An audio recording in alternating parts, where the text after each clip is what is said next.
আশা করি আপনাদের প্রত্যেকের হোয়াটসঅ্যাপের ভেতরেই মেটা এআই এই ফিচার্সটা চলে এসেছে। এখনও পর্যন্ত যাদের আসেনি খুব শীঘ্রই তাদের চলে আসবে। আর যদি না এসে থাকে কিভাবে আপনারা পাবেন তাড়াতাড়ি সেটাও আজকের ভিডিওতে আলোচনা করব। তো আজকের ভিডিওতে মেটা এআই এর কয়েকটি গুরুত্বপূর্ণ সেটিংস সম্পর্কে কথা বলবো, যেগুলো কিন্তু মেটা এআই এ আপনার জানাটা অত্যন্ত জরুরি যদি আপনি এটাকে ব্যবহার করেন। তো দেখুন, চলুন সবার প্রথমে আপনারা মেটা এআইটা আপনাদের হোয়াটসঅ্যাপের ভেতরে ওপেন করে নিন। ওপেন করে নেওয়ার পর এরকমভাবে ইন্টারফেসের মধ্যে চলে আসবেন। এখানে ডান দিকে তিনটা ডট দেখতে পাবেন। তো সবার প্রথমে ওই তিনটা ডটে ক্লিক করুন। এখানে চারটে অপশন চলে আসছে: share, clear chat, export chat, add shortcut. So এখান থেকে প্রথমে আমরা আলোচনা করব অ্যাড শর্টকাট সম্পর্কে। সো অ্যাড শর্টকাট এই অপশানটাতে যদি ক্লিক করেন, ক্লিক করার সাথে সাথে আপনি দেখবেন যে এই অপশানটাতে যখনই আপনি ক্লিক করছেন এই যে মেটা এআই এর একটা লোগো কিন্তু এখানে তৈরি হবে হোম স্ক্রিনের জন্য।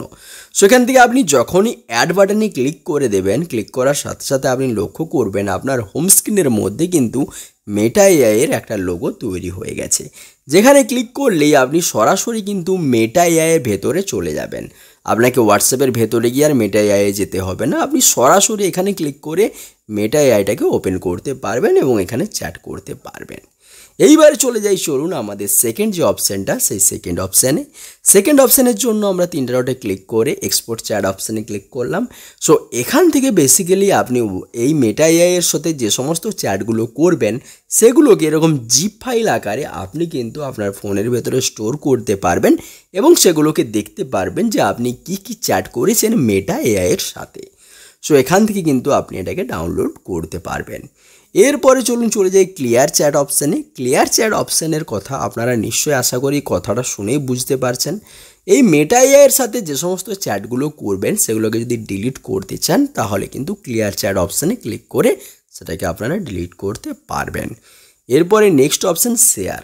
সো এইটা দেখুন, আপনি যদি শেয়ার করেন এখান থেকে ওই লিঙ্কে ক্লিক করে আপনার যে বন্ধু হয়তো মেটা এআই এখনও পায়নি সে কিন্তু মেটা এআইটাকে অ্যাক্টিভ করতে পারবে। তাহলে দেখুন, এরপরে আমরা মোটামুটি তিনটা ডটের সমস্ত অপশানগুলো নিয়ে আলোচনা করলাম। এরপরে চলে যাই আমাদের সার্চ যে বাটনটা রয়েছে সেখানে।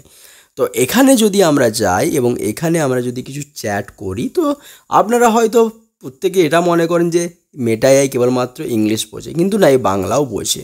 সো এখানে দেখুন আমি একটা বাংলাতে লিখলাম যে আমের আচার রেসিপি। সো এটা লেখার সাথে সাথে কিন্তু মেটা এআই বাংলাটা বুঝে সে কিন্তু আমাকে একটা রেসিপি নিচের দিকে দিয়ে দিল, তাহলে কিন্তু সে বাংলাও বুঝে। তো দেখুন এখানে আমি হয়তো আবার একটা লিখছি, বাংলাতেই লিখছি যে মুরগির মাংসের রেসিপি। তো দেখছি এখানে কিন্তু একটা সে রেসিপি আমাকে দিয়ে দিয়েছে। তাহলে মেটা এআই কিন্তু বাংলাও বোঝে, আপনি বাংলাতে চাইলেও জিজ্ঞাসা করতে পারবেন। আপনার যদি উত্তর স্যাটিসফাই না হয় তাহলে কিন্তু আবার বারবার একই প্রশ্ন জিজ্ঞাসা করতে পারবেন, তাতে কিন্তু উত্তর আলাদা পাবেন। এরপরে দেখুন নোটিফিকেশানে একটা অপশান রয়েছে যেখানে রয়েছে show newly download media from this chat in your device gallery. So এখান থেকে আপনি ডিফল্ট ইয়েস করা থাকবে, অর্থাৎ এখানে যদি কোনো ফটো টটো আপনি সার্চ করেন সেগুলো কিন্তু বাই ডিফল্ট আপনার গ্যালারিতে সেভ হয়ে যাবে। যদি সেটা না চান তাহলে কিন্তু নো অপশানে ক্লিক করে দিতে পারেন, তাহলে কিন্তু বাই ডিফল্ট আর ওই ফটোগুলো আপনার গ্যালারিতে সেভ হবে না। সো মোটামুটি এই যে সেটিংসগুলো বললাম এগুলো মেটা এআই এর কয়েকটি গুরুত্বপূর্ণ সেটিংস ছিল।